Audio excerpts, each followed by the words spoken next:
இதில் அரியவர் பெரியவர் என்ற வேதங்கள் கிடையாது. கடந்த காலங்களில் போக்குவரத்து எளிமையாகவும் சமூகமாகவும் இடம்பெற்றது. ஆனால் தற்போது அச்சுவநிலை இருந்து முற்றிலும் மாறுபட்டு ஜனத்தொகை அதிகரிப்பினாலும் நகரமயமாக்கலில் தன்மையாலும் போக்குவரத்து வருகின்றன. இதில் சிறுவர்களும் அடங்குவர்.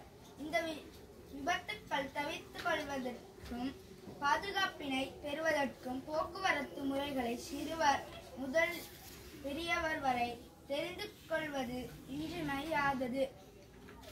போக்குவரத்து மார்க்கங்கள்: தரைவழி, மாட்டு வண்டி, சைக்கிள், தொடருந்து, புகையிரதம், பேருந்து, லொரி, மோட்டார் சைக்கிள், உந்துக்குருவி, முச்சக்கர வண்டி. நீர்வழி: உந்துக்குருவியா உந்தூர்லியா? நீர்வழி ஏய், உந்துக்குருவியா உந்தூர்லியா?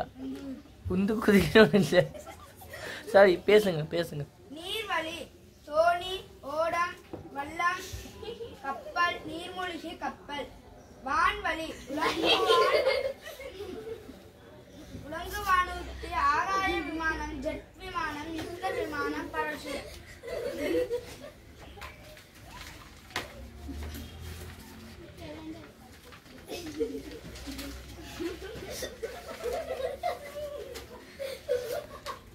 ஆரம்ப காலத்தில் பயன்படுத்தப்பட்ட போக்குவரத்து: மாட்டு வண்டி, குதிரை வண்டி, யானை, ஒட்டகம், கழுதை.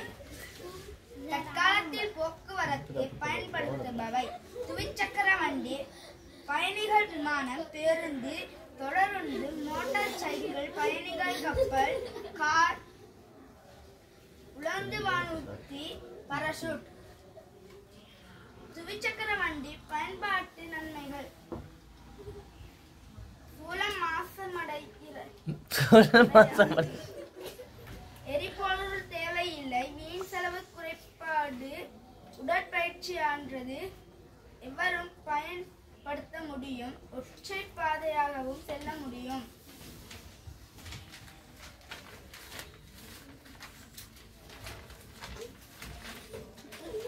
வீதி போக்குவரத்து விதிகள் மீறுதல்: கூட்டமாக பக்கமாக சைக்கிள் ஓட்டுதல்,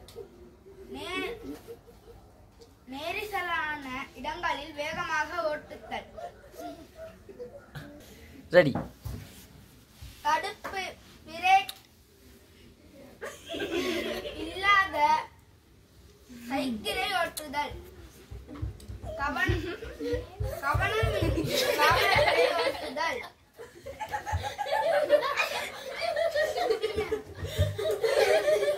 பாதசாரிகள் வீதியில் பயணம் செய்யும் போது கடைபிடிக்க வேண்டிய வலது பக்கமாக பயணம் செய்தல் வேண்டும்.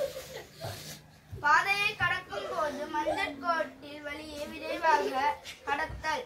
வீதியில் சமிங்கைகளுக்கு அவதானித்து செல்லல். வீதியில் அவதானத்துடன் பயணம் செய்தல். நடந்து செல்லும் போது கூட்டமாக செல்வதை தவிர்த்து தனித்தனியாக செல்லல். அவ்வளவுதான்.